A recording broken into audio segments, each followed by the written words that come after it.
Hello friends, my name is Eric Cloward and welcome to the Stoic Coffee Break. The Stoic Coffee Break is a weekly podcast where I take an aspect of Stoicism and do my best to break it down to its most important points. I share my successes and my failures and hope that you can learn something from my experience. This week's episode is called Lessons Learned. So this year has been an especially rough one for many of us, and I can honestly say it has been for me as well. I had another episode mostly written, but I decided that I wanted to change things up and talk about what I've learned over the past year and ask you about important things that you've learned. So the past few years have been quite a ride for most of the world. With COVID shutting everything down and altering our way of life in so many ways, I think we've all been affected in big and small ways. For me, the company I work for shut down all of our offices and now we just all work remote. And since the company that I work for is very small, we all decided that it wasn't worth the risk because if one of us got sick and came into the office, there was a high likelihood that everyone else would catch it as well. So this has been a mixed blessing. I enjoy working from home and having a lot of freedom and flexibility in my schedule, but I'm also an extrovert and a very social person, and I really enjoy spending time with others. So finding connection with other people is one of the things that really feeds my soul, and COVID made that very challenging. Over time, I found myself retreating more and more and reaching out less and less to friends. I think I also fell into a bit of a depression because of my lack of time with others, as well as struggling with my own self-esteem. I had stopped working on the podcast for a while before the pandemic, but a year or so in, I decided for my own sanity to restart it so that I could spend some time each week tending to my mental health by working on the podcast. Each episode that I create, more than likely, is something that I'm struggling with at the time I'm working on it. And this helps me focus on the shit that I'm dealing with and to try and find some ways to deal with it effectively and share them with you. I call this podcast basically my public therapy. But I think this last year has been one of the hardest ones, but also one with some incredible growth. And this year I've been working through the ending of my primary relationship with my partner of almost 9 years. And in many ways I've been kind of putting off dealing with it, which unfortunately has made things much harder. It hasn't been until the past few months that I felt like I had the strength or the skills to face it head on. And this is the reason why I took a break from the podcast at the beginning of last year, under the guise of spending more time working on learning Unreal Engine to change my career path. I felt a lot of shame over my failure to fix the issues in my relationship and felt like I was a complete failure and a hypocrite if I continued my podcast. I mean, how could I tell you, my audience, how to improve your lives when mine felt like a total disaster? But as I've worked through the ending of the relationship, I've learned some things about myself that have helped me make some big strides, and I felt that it was important to share those with you. I worked through some big blind spots that I had and learned a lot about myself, and I finally felt like I had a grasp on some concepts that could really move the needle for myself and for anyone else who was trying to improve their lives. Many of those became episodes, and I feel like they've been some of my best. So now I'd like to share some of my most important lessons that I've learned this year. Lesson number 1, failure is just missed expectations. I often talk a lot about learning from failure on this podcast, and it's also become very popular to talk about it on social media, and that idea of being okay with failure. But to be honest, I think that even though we all say that it's okay to fail, there's a part of us that still struggles to accept that.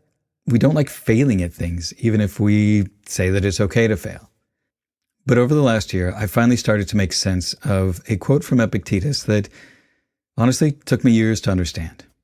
And it says, "An ignorant person is inclined to blame others for his own misfortune. To blame oneself is proof of progress, but the wise man never has to blame anyone or himself." And the reason why this was hard for me to understand was that when something goes wrong or there's some kind of failure, I used to think that there always had to be someone to blame. But what I've come to realize is that we only consider something a failure because we have some expectations around it. When we just accept that something happened the way that it did because that's how all the circumstances and variables lined up, then there really is no one to blame. We can simply look at something dispassionately as cause and effect, and release any expectations about what we think should happen. And that helps us to be able to observe and accept and deal with what actually is. And when we do this, we learn to deal with reality as best we can and to not be upset that things didn't happen the way that we wish they would. Lesson number 2. You are worthy of love because you exist. Often, I felt like I had to be perfect for someone to love me. I felt like I had to be perfect for me to love and accept myself. And this simply isn't the case. You don't have to be perfect to be worthy of love and to accept yourself. And there are several things to consider about this that support my opinion on this. First, no one can ever be perfect. There is no absolute standard of what a perfect person is. And if there was, who would be the one to set that standard? Why should they be the one to be allowed to set that standard? You have the ability to set the standards for yourself, and part of that standard, in my opinion, should be how kind and compassionate a person can be with themselves. Second, people will love you because they choose to do so. You have no control over who loves you. As the Stoics have well established, we can't control other people. Third, the Stoics also recognize that we are all part of the human family, and that we are all here to help each other the best we can. If we live a life that is only centered around ourselves, then we've missed some of the best things in life. It's been shown through many experiments and studies that the best way to create joy and happiness in your life is to help other people. So do your best to help others. Also, let them help you. Lesson number 3. The more you run away from things that you fear, the more power they have over you. As Seneca said, we are more often frightened than hurt, and we suffer more in imagination than in reality. So, throughout the evolution of mankind, there are plenty of mortal threats that we had to have a healthy sense of fear in order to stay safe. For the most part, most of us live in a fairly safe place where we rarely have to worry about our physical safety. Most of the things that cause us distress in our lives are the thoughts, perceptions, and opinions of our own mind. In other words, we create our own fear. We stress ourselves out. We are the main source of our suffering. More often than not, when we take the time to examine our own thinking about something, we can see that it's our imagination that is really scaring us. We create the worst-case scenario in our minds and convince ourselves that it is the most likely outcome. Whether that's a hard conversation with our partners, kids, or friends, or standing up where we see that there's an injustice that we object to, we always imagine the worst outcome and scare ourselves into inaction. We may fail to see what we consider to be an awful outcome might actually be a great opportunity.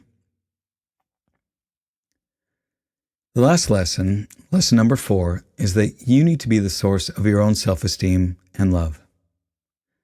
For a lot of us, especially those who grew up in chaotic and unstable homes, we developed ways to deal with the chaos that, while they were helpful at the time, don't serve us well in adulthood. Many of us become people pleasers in order to stay safe so that we minimize the abuse that we suffered from the people closest to us. In my case, it was the unpredictable rage that came from my father. And when I say people pleaser, it isn't really about pleasing the other person. It means that we try to figure out how to keep the other person happy so that we don't upset the person that we look to as our source of love. When we get into relationships later in life, we will often carry these ways of coping with us because it's what we know. The problem is that if we're with a partner that has a healthier sense of themselves and how relationships work, these kinds of coping skills just don't work. While we try to figure out what we should say or do so that this person will love us, we discard our own wants and needs so that this person will still love us. But to anyone that understands healthy relationships, this is manipulation. We aren't being honest with who we are. We aren't being our authentic selves. We're trying to be what we think the other person wants us to be so that they'll stay happy with us and love us. So lesson number 4 is that we can't expect others to be our source of self-esteem and healing. We need to be that source for ourselves. And to be honest, it's completely unfair that we should expect our partners to be that only source of love for us, and that they should be the ones to fix us. That's a lot of pressure on anyone. It is also putting our source of self-esteem outside of ourselves, so we aren't in control of it. When we learn how to accept and love ourselves, we become that source of love for ourselves. We take control of how we feel about ourselves, which means that we can show up in our relationships as a whole person that can accept the love of others and is not dependent on it. This also means that rather than looking to the other person for what they can give us, we find healthier ways to give and take in a relationship rather than just taking. There are a lot of other lessons that I learned this year, but these are some of the core ones that really stood out to me, especially the lesson of self-acceptance. Realizing that by putting that burden on someone else means that it is out of our control was really a life changer for me. It is not easy to change your thinking around yourself and just accept yourself for exactly who you are. There are a lot of pressures to conform to societal ideas of perfection that no one can ever live up to. So there's a lot of power in just accepting yourself for exactly who you are and extending that acceptance to others. So as I bring this to a close, I want you to think about what lessons you've learned this year. What has helped you move the needle for you? Are there things that you finally understood that made a big impact on your life in 2022? If you'd like to share, please share them on Instagram or Twitter. The account for the podcast on Instagram is stoic.coffee. And if you're on Twitter, you can find me just at stoiccoffee, all one word. I'll put a post up there about lessons learned in 2022.